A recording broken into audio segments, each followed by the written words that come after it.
Welcome to the intersection of technology, cybersecurity, and society. Welcome to ITSP Magazine.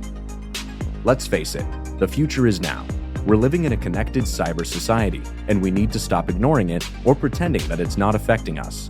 Join us as we explore how humanity arrived at this current state of digital reality and what it means to live amongst so much technology and data. Knowledge is power, now more than ever. Black Cloak provides concierge cybersecurity protection to corporate executives and high net worth individuals to protect against hacking, reputational loss, financial loss, and the impact of a corporate data breach.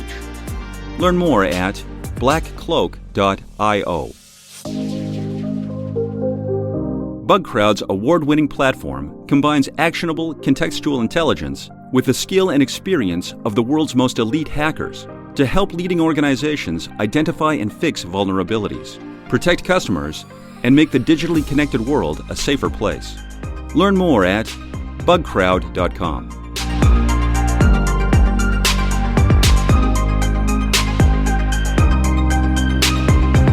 And Sean, here we go. Thank you for joining me. I'm thrilled to be part of Redefining Society today, Marco. Yes, I'm on high alert, actually.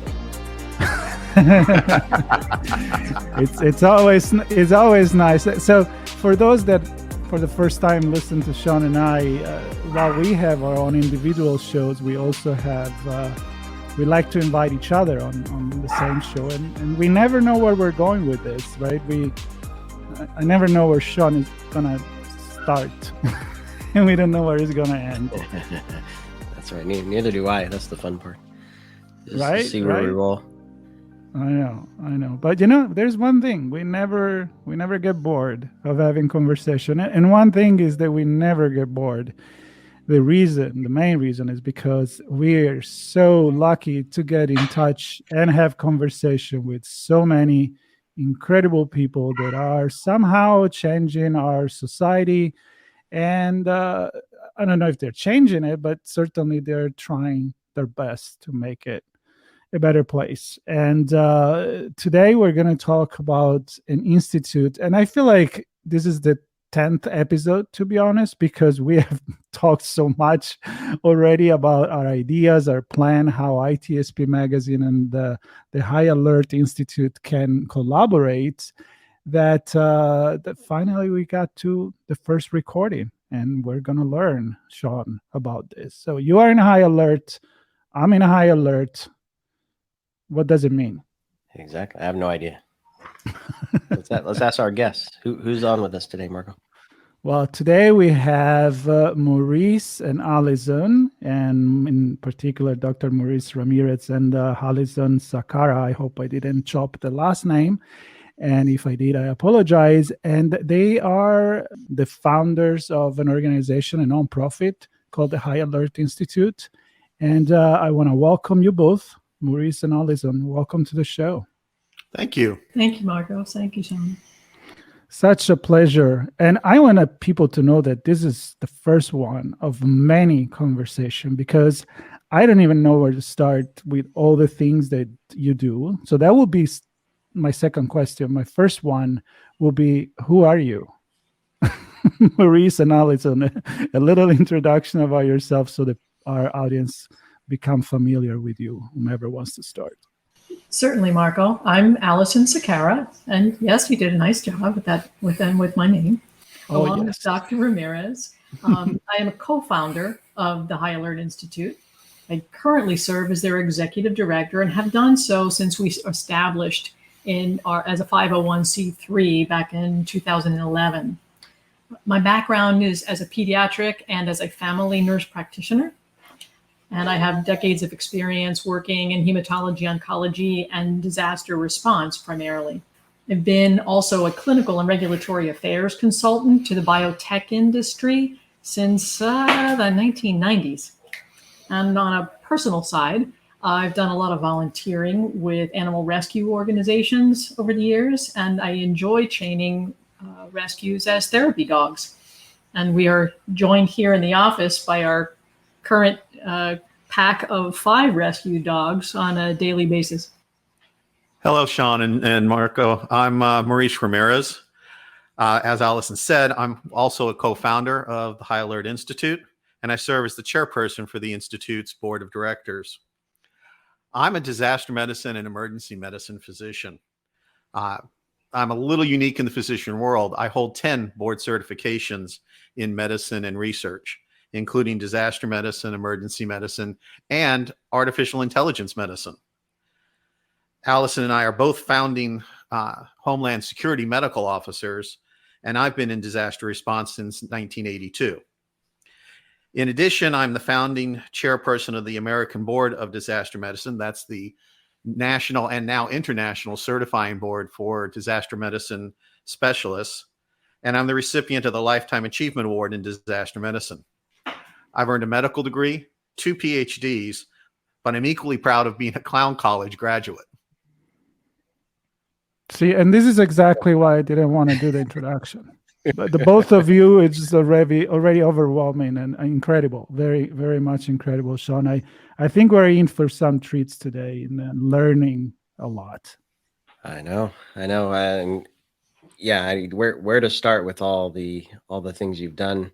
I know we want to go directly to High Alert Institute, and I feel like we'll kind of pull on some of the strings of the other things you're involved with along the way, because I feel that your history and your past probably led you to where you are now with the Institute. So let's start there, and we'll see where things go.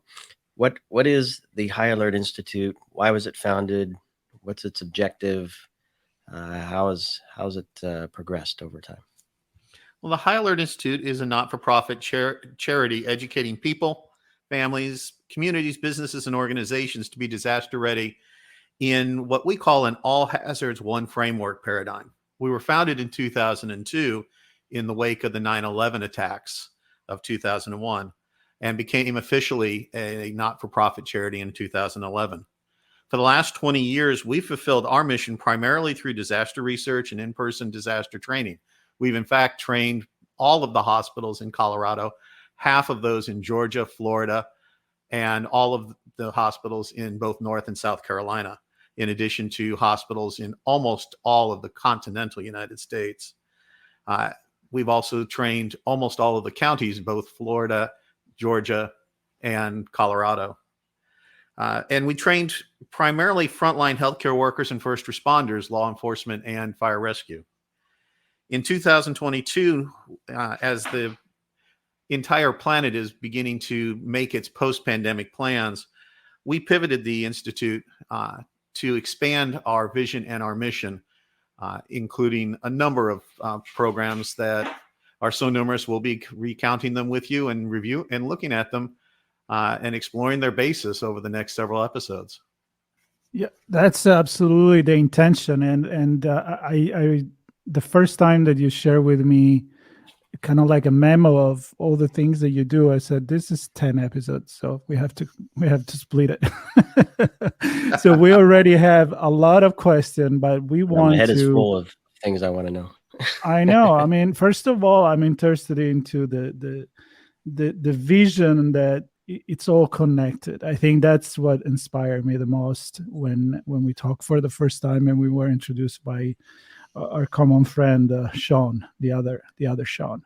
And so what's this vision, like this idea that made you, and maybe Allison, you want to start with it, that put all of these together, like this vision of it, one organization that should touch on all of these topics?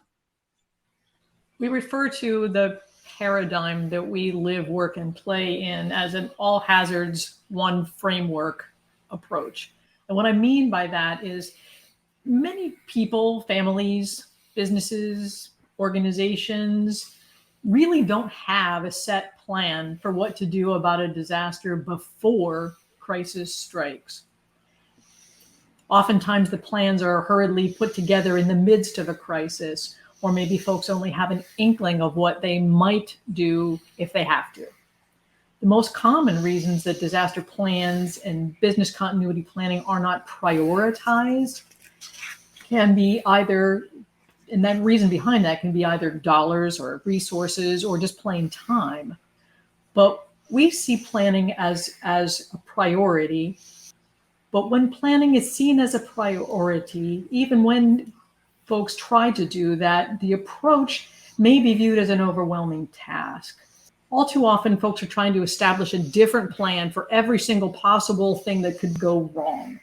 Every single situation has its own steps to run through. The equivalent of, I'll be old school here, the equivalent of the 3-ring binder on the shelf. You got one for tornadoes, one for hurricanes, one for earthquakes, one for floods.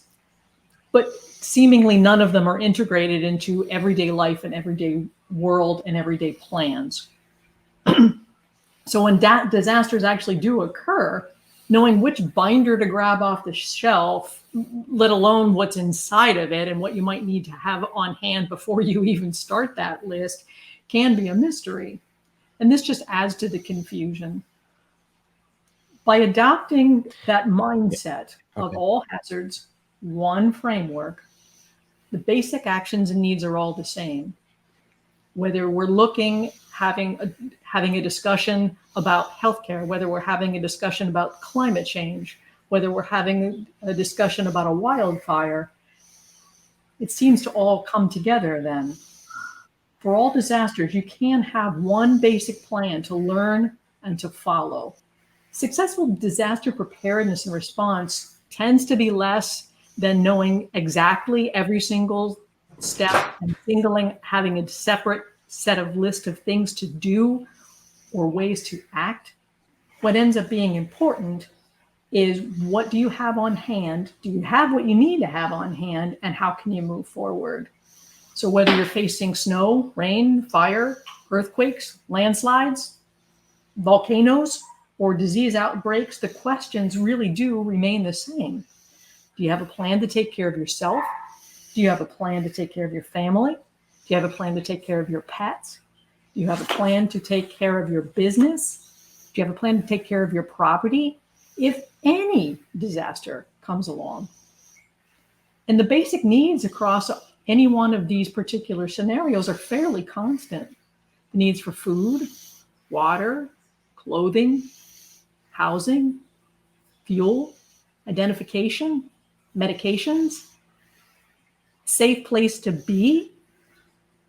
And do you have more than one way of maintaining these needs over a set period of time, not just an hour, but days to weeks? Personally, I've had that same complement of items in my backpacks for decades, like my go bags, if you will. And it really hasn't mattered if I was being the one sent out as a disaster responder, or if I was sheltering at home just because there was a blizzard or a hurricane. So having this kind of a mindset in looking at so many of the problems, one health issues, one nature issues, you may have heard some of those terms over time, and climate change issues, it all comes down to that. Do we have a plan that we can use that can address many things all at once? Simple education, simple awareness, simple planning, and coordination with other groups and entities. And what's amazing, Sean and Marco, is that when you have that one approach, that one plan, and you are prepared, it gives you the ability then to take a step back, pull the plane up to that 20,000 foot view and look at, okay, what can we do as individuals and even as a society to mitigate or even prevent some of these disasters? Now, you can't prevent a hurricane, but what can we do about climate change? What can we do about global warming? What can we do about pollution? What can we do to prevent some of the most preventable disasters, or at least keep the unpreventable disasters from becoming complex disasters where one cascades into the next, and into the next? Yeah, and I want to dig into this a little bit if I can, because actually come from a space where wildfires are a thing, and the community that I lived in actually did a pretty decent job. You mentioned the word binder, and that's what triggered it for me. Pretty decent job of putting together materials to help us understand what a plan might look like, what our go bag might be, what our exit plan might be, what the return plan might look like. Where do we shelter? There's a lot of horses in this area in particular. So where do the horses go? Where do the dogs and other animals go? And like I said, I think they did a pretty good job, but it was very focused on fire. And this place also, in being in California, has earthquakes as well. So a lot of it could overlap into that. So I'm interested to know, and my broader question, taking a step back from that, is what does High Alert Institute do? Do you actually provide the framework for communities like that? Or are you, because I heard you talking about helping individuals, but then also training first responders and even counties and things. So how and where do you fit into the big picture of all of this? Well, we have a number of programs in the High Alert Institute. And among those programs, we maintain a curated library of reviewed disaster readiness education resources, as well as disaster and business continuity planning resources that are free or nearly free and are provided by highly reputable sources. Some are from FEMA themselves, the EMI Institute. Some are from major universities like TEACS in Texas. Over 4,000 links on our website to that exactly the type of education you're talking about, Sean. Some is very specific. You mentioned specifically earthquake and wildfires, and there are certain specific things for safety during an event, what we call the response phase, that you need to do. Some are risk assessment. You lived in an area where some of the highest risks were wildfire and earthquake. I live in Florida. I happen to live inside of a state forest, so wildfire is one of my risks, but it's a very wet forest compared to what would be in California. So my wildfire risk is relatively low, except for a few months out of the year. Having the tools to assess that risk allows me to have a very different go bag and a very different overall plan, single plan, than you have. But it still accounts for my needs in the event that there is a fire here. Just as yours did when in California, in the more likely event of a wildfire. And how about the alert piece, being notified? Because in particular, and I'm just going on my own experience, and maybe this helps people, or I don't know if it does or not, but in the particular area I was located, there was no cell service, so one had to have a landline. But of course, the lines are on power poles that are made of wood, and if there's a fire, those burn down, and so you can't get the phone call and you can't get the alert. So how do you help with understanding the risk involved with getting people the information that they are in danger? And I don't know how that changes, looking at tornadoes or hurricanes or other events that come along. Well, Sean, it's an excellent question. That is part of that risk assessment. The first part of any planning, whether it's general business planning, or whether it's disaster planning, is to take a look at where you are and what are the risks as well as the opportunities. Effectively, it's a SWOT or a gap analysis. We call them in disaster and emergency management, we call them risk assessments. So in a wildfire, one of the risks is loss of communication. You have not just the loss of the power poles and the telephone lines, but even buried lines can be disrupted, both by the fire itself as well as by the earth moving equipment that's used to make fire breaks. The cell towers can be lost, or they can be so far apart that there are gaps or dead areas. We're all familiar with having dead zones in cellular coverage. And the last is even satellite phones can be blocked by the smoke from the wildfires. So that communication, that alert system, means that you have to be able to define in your locality what is specific to you. All disasters are local, what is specific to you at that risk assessment phase before you even write the plan. What other forms of communication do you need to monitor during wildfire season? Do you need a weather or other alert radio? Do you need, in addition to your cell phone, do you need to be watching the news regularly? Do you need to develop a habit of listening to radio, not satellite, not the fun satellite radio, but regular broadcast FM and even AM, to monitor and be aware during during wildfire season? For me, it's hurricane season. What's happening? Because your main means of communication may go down and you may not even know it. A very good example here at the Institute's facility, we have triple redundant communication. And yet yesterday, for reasons that our local phone service still hasn't explained to us, the hardline phone system to the entire state forest went down. And the only reason we knew it is that we have an alert on the phone that's a visual alert. And if the phone line goes dead, it loses that 24-volt AC current that it usually runs.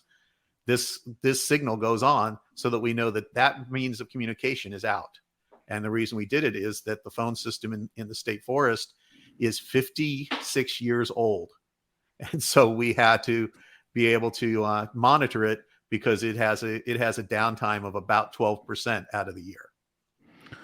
Wow. And this comes from people like you two that are very knowledgeable and really think ahead of everything, but yet there are certain things that you just can't do anything about it. But so that makes me think about, the regular people that has to face that and how much they, it's the human psychology. We'll worry about that when that happens. And that, thank God there are people like you and other organizations that help us to think ahead. Apart from the disaster readiness in general, which of course, as you say, and Allison said, is a frame that applies to everything. I'm really interested in some other of programs with the Project for Good, like the animal wellness and environmental section. Allison, can you tell us a little bit more about that? The Animal Care and Welfare and Environmental section is one of the 3 sections that we've divided the Institute into based on the types of projects that we're involved in. We have a disaster readiness section as well. And then we have a 3rd section that is a combination, it sounds like an odd marriage, but a combination of space, healthcare, and artificial intelligence informatics. Now, when we do our podcast on that particular section, that will become clear as to why those 2 things are joined the way they are. But our animal wellness and environmental section, one of the projects that we have in there is our on-site animal shelter that we have specifically for non-native aquatics. Why do we have non-native aquatics? It simply was an outcropping of our personal koi meditation pond that we had here at the Institute. And as we were looking to, expand some things here in as far as what our scope was going to be and the different things we were getting involved in, we were looking into ways that we could contribute to specifically from this particular site to environmental needs. And one of the needs that we ended up finding out about was the lack of non-native aquatic shelters across the United States. We are one of, I know there's 2 in flux, so there's 22, I believe, currently. We are one of 22 across the entire nation, specifically for non-native aquatics. And these are freshwater aquatics, not dolphins or manatees or anything. Those often have their own facilities that may or may not be associated directly with a rescue and rehoming program or a zoo or aquarium. The non-native aquatics seem to be kind of like the orphan child. And so many of these poor animals end up getting just dumped into the streams, rivers, ponds across the United States. And it's not just in the United States that this is a problem. There are big programs in Canada and in Australia that also are concentrated on trying to work with these animals that have been released into the wild. It is not a solution to release your koi pond that you don't want anymore, for instance, into the local pond or stream. These are non-native. These are considered invasive species to the local habitat. They will out-resource the native aquatics there. They weren't born to eat the same foods, for instance, so they have a higher level of waste coming from what they're ingesting, which changes the environment. They will out eat and outproduce the other native species that are there. And this is definitely a problem for recreational fisher people, for preservation of species and habitats in other areas. And these animals live for a very long time. People don't realize that koi can live 100 or more years. These are animals that have to be, if you own them or are caring for them, plans have to be made for them if you are no longer able to take care of them, or in the event of one's death. These are animals that people actually will to each other or will to a charitable organization so that they don't have to be destroyed. So it was just kind of by happenstance that we came into that particular shelter community. And I've worked for years in rescue operations of different other species, dogs, cats, rabbits, horses, working with a number of those different organizations over time. But this was not something that would be easy to do, to run the Institute and to do all of those activities simultaneously, as we are involved in so many other things. So that became our little pet project, no pun intended, here at the Institute. I was racking my brain trying to figure out where I just saw that. Literally within the last day or two, I saw something. I don't know if it was an ad or some PSA about willing koi to folks, because they do live long. So interesting you bring that up. And one of your last points was this was a pet project because you have so much going on, and I mean, we haven't even scratched the surface on all the things that both of you are doing. But how do you determine what to focus on? Do you have like a huge list of things need to have attention, and you prioritize and work your way down, seek help for others you can't reach? How do you kind of organize all of that? That's an excellent question, one that we are asked quite often, Sean. We have a number of programs. One is what we call Projects for Good. And to become a Project for Good, you have to have all three of the following characteristics. First is that it has to yield a significant impact. And the first question we always get is, well, how does a koi shelter and rescue have a significant impact?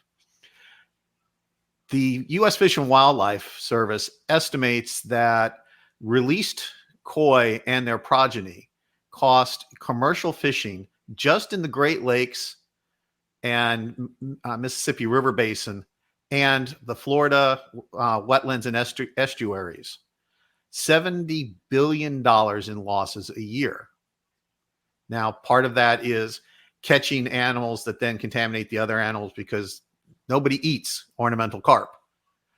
Some of that is the destruction of habitats that results in decreased commercial fishing and sport fishing populations. Some of that is the fact that these animals are so large that they outgrow the size of the local predators and force alterations in migration patterns in those fish. And some of them is they just destroy fishery equipment. So, we have a great. I also heard that they. Sorry, Maurice, because I might be incorrect here, but I think is it true that they also change the makeup of the water? They use oxygen and things in a different way. Absolutely, because as Allison mentioned, they produce more waste than the native animals. They increase the amount of bacteria and algae. The algae therefore results in a decrease in the oxygen level. koi and carp are somewhat oxygen sensitive, but they can tolerate a lower oxygen level than more active fish like sports fish and fish for freshwater commercial fishing. So they suffocate those animals out. And when the animals can move, for instance, in the Great Lakes or Mississippi Basin, those animals do move, and they move out of areas that are easily fished into areas where the large koi can't get, as well as unfortunately, the commercial and sports fishermen can't get at them. The other part is that decreased oxygen tension that you mentioned results in slower reproduction of those commercially and sports fished animals, as well as outright fish deaths, sometimes very large scale fish deaths, as has been seen in a number of lakes and waterways here in Florida, as well as all up and down the middle of the United States. So much to learn. I don't know how you guys can stay on top of all of this. I'm kind of reading the notes that you share with us, and I'm still like, I want to go everywhere. So I'm going to ask you a very simple question, like a concrete example of one of the projects that maybe you're more, I'm not going to say more passionate, because it sounds to me you're passionate in everything you do. You wouldn't be doing this, but an example to really show, tell people that are listening how a specific project may work. And I was reading about the disaster behavioral health training, for example. Like, how do you proceed when you find something that need attention? I'll be happy to field that one, Marco. Yes, please.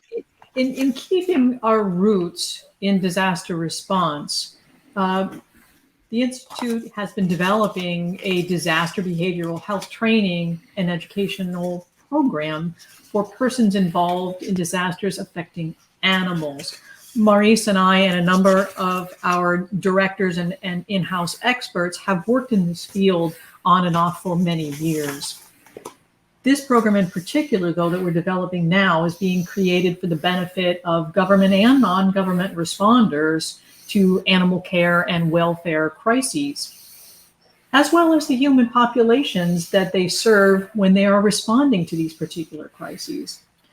For instance, an outbreak of avian flu. There have been several of them that have been in the news in the past year. A farming community may require the destruction of a significant number of birds. These are animals that they've raised from chicks to prevent the spread of disease to people and into the food sources. Getting through this type of a disaster is difficult for everyone involved, understandably.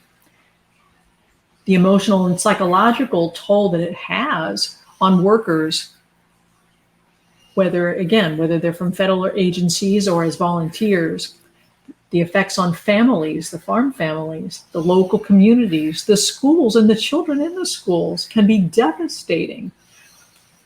But at least by having a training and education program, a plan to prepare as best as you can beforehand, and knowing where to go for help for you, for your team, for your family, for your school, for your community, has been shown to be very beneficial and also reduce the risk of suicide. What strikes me there is, that last point that you just made. Things work a certain way, right? And when there's a disaster, that just kind of gets blown out of the water, and things change, and we all have to figure out how to not just deal with the disaster, but then come back together and perhaps temporary operating environment, and then find our way back to quote unquote a new normal. And that can be hard for some. And I guess the first thing that comes to mind there is kind of the divide. We talk about it a lot from a technical perspective, the digital divide, but there's financial and fiscal divide. And I suspect that some communities have a tougher time preparing and managing and dealing, and they need support from others to help them as well. I don't know if you can comment on that, where where people come together to kind of help shore things up where things are needed. Well, Sean, that is exactly the reason the High Alert Institute was founded.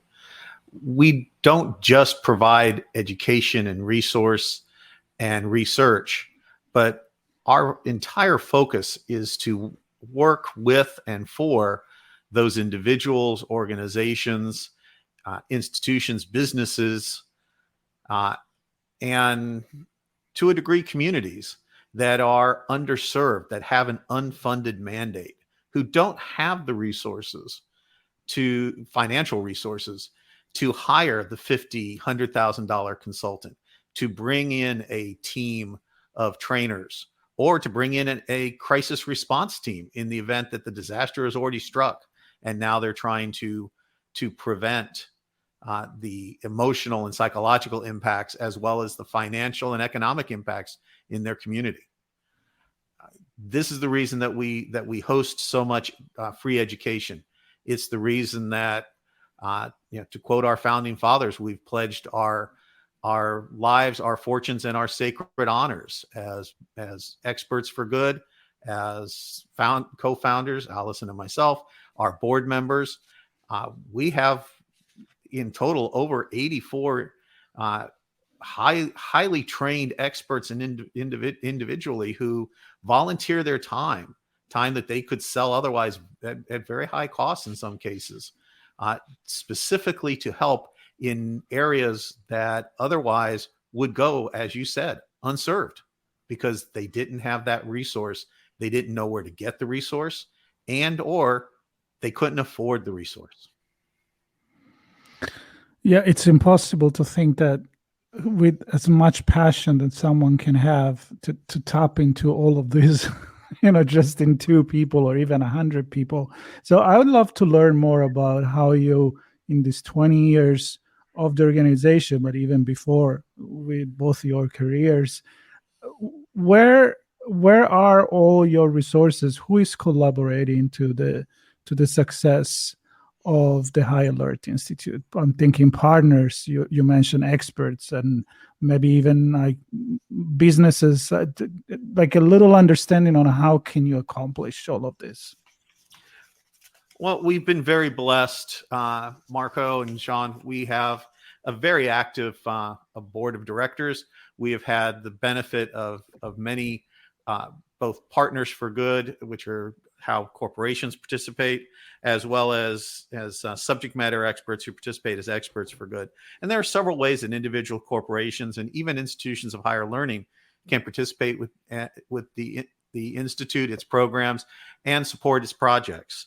As individuals, we have subject matter experts, as I said, who volunteer, and other subject matter experts who are among your listeners certainly can join our volunteer corps of subject matter experts who work on specific programs as experts for good. And by the way, they get a tax receipt for the time that they spend doing that. We're located here in Lake Wales, Florida. As I said, we are in a state forest.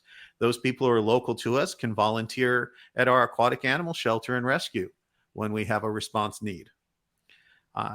Those individuals who are interested in maximizing the impact of their charitable donations, quite frankly, can become donors online. It's simple and it's easy, or put on their own fundraiser. We even have a facility for that on our website. And the individuals in college programs can become interns in our new Intern for Good program. We are now trying to train the next generation of impassioned people who will take that all hazards one framework approach and apply it in areas that Allison and I and our board and our current cadre of experts can't even imagine, we hope. And I'm going to pause you there quickly, Maurice, because I suspect my view is people often travel out of state to different colleges and then back home or to other places once they find work in the fields that they studied for, presumably, which to me says that a lot of what they learn as part of this Interns for Good program begins to spread outside of the core areas that you operate. Have you seen that yet? Yeah. We already work remotely. with all of our experts. And unlike the vast majority of businesses who began remote work in 2020 with the pandemic and the pandemic shutdowns, we've been working remotely with our experts since 2011, and in some cases even back as far as 2007.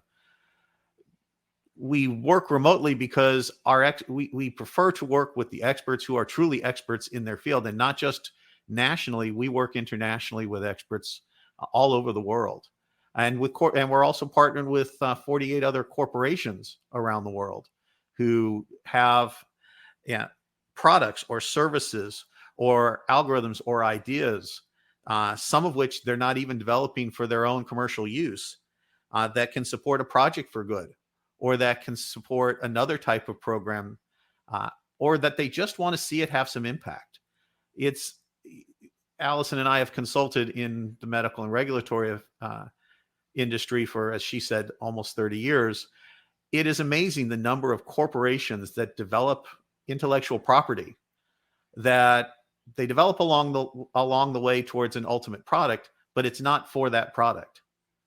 And that patent or that copyright or that idea or that process or that device gets placed off to the side. It actually becomes a liability on their balance sheet.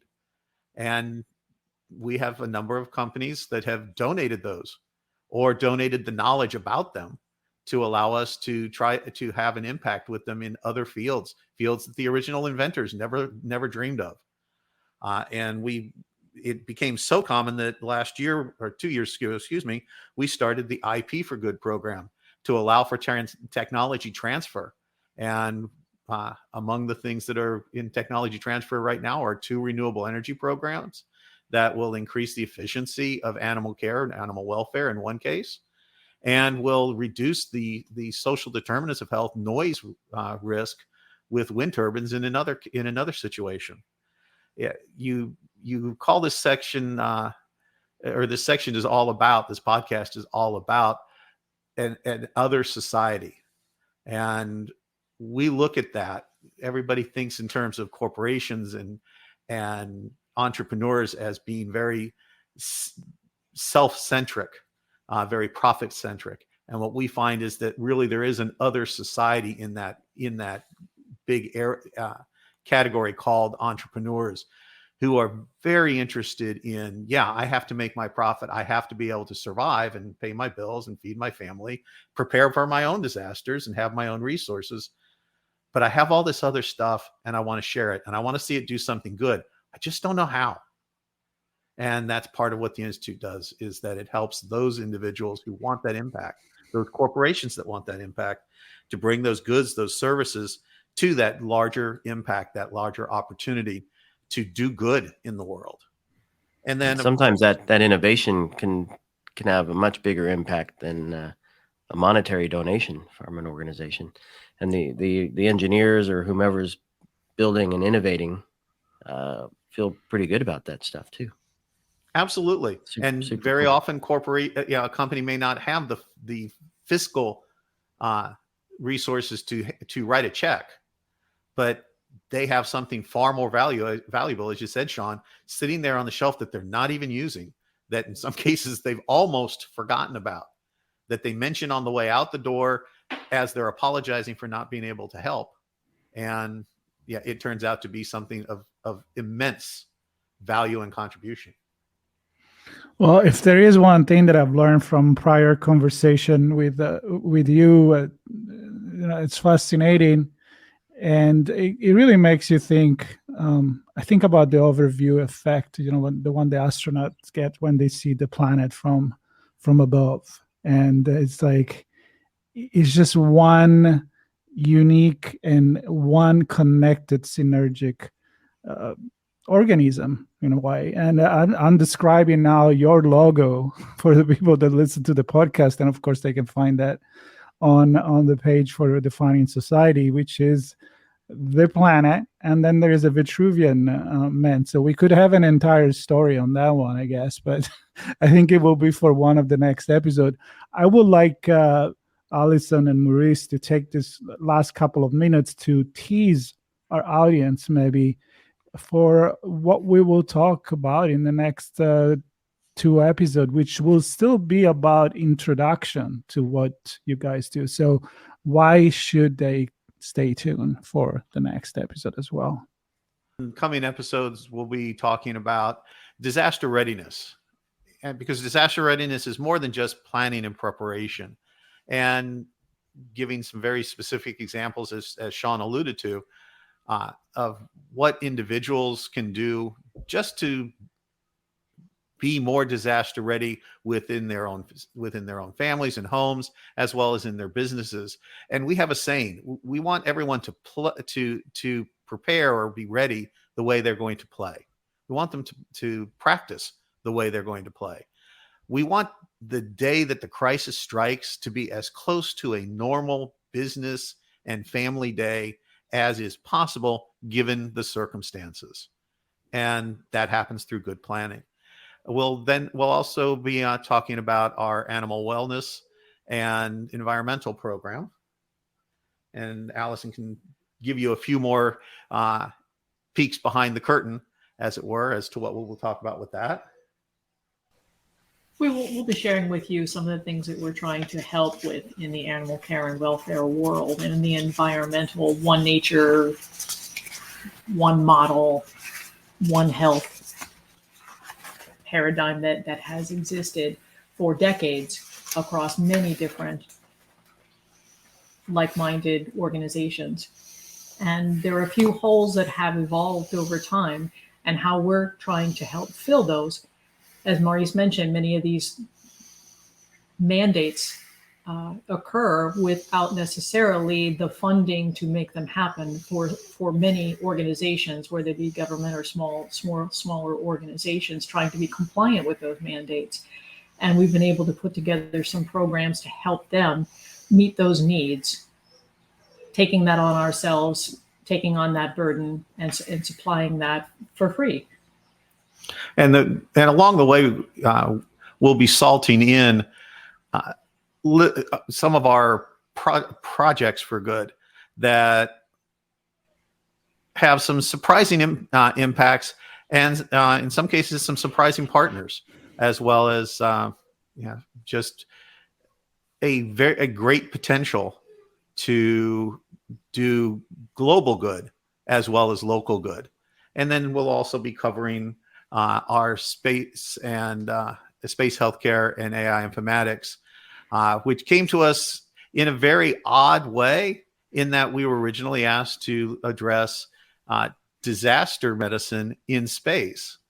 And as disaster experts, it made sense that we would be approached. But these are areas that a lot of the spacefaring agencies have already addressed very well. In fact, NASA was one of our clients many years ago and has taken the lead in the area of potential space disaster.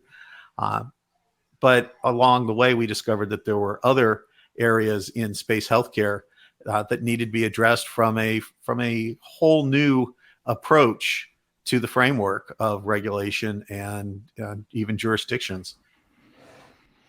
Well, I'm really excited for that. Sean, what do you think? Well, I mean, yeah, there's so much more to cover. I mean, animals, I love animals, and space is cool. And when you start to get into the tech like AI, where everything's driven by data, and I also happen to love the whole health tech space as well. For me, I'm just really excited to hear more about all the things that you're up to, and how they aren't just pet projects. They're actually things that make a difference, and hopefully we can get into some of those details as well for some of the outcomes that you've seen as we dig in deeper to some of these topics. Absolutely. And the reason why I have no doubts that it was going to be an ongoing collaboration is exactly this. I mean, every single conversation, Maurice and Allison, that we had prior to start recording this podcast, you always bring some really interesting topic and partnership and collaboration and experts. So I'm very honored, and I can speak for Sean as well, to have you as a ongoing, serious, permanent guest, and hopefully sometimes even a host of some of the conversation, and that we can organize some panels together. So with that said, we're already in the 50 minutes mark. So I'm going to thank you so much for this first episode.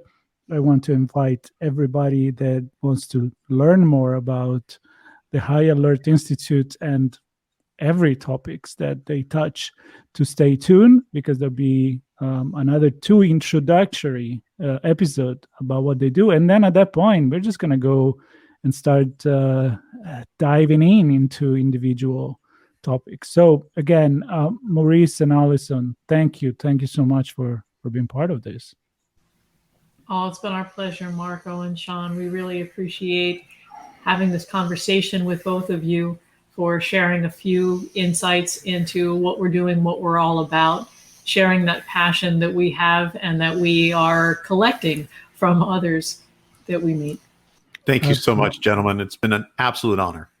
Absolutely. And for everybody that enjoy listening to Redefining Society on ITSP Magazine, there will be links and resources. Of course, the website is highalertinstitute.org, but we will put all those notes in a written form and hyperlink in the episode notes. So we hope that you maybe ask some questions. Maybe the next episode we'll open up for comments that you may leave from this first one. Again, thank you very much, everybody. And Sean, thank you for joining me. It's always a pleasure. Glad to be on it. It's all about the people, pets, and the planets.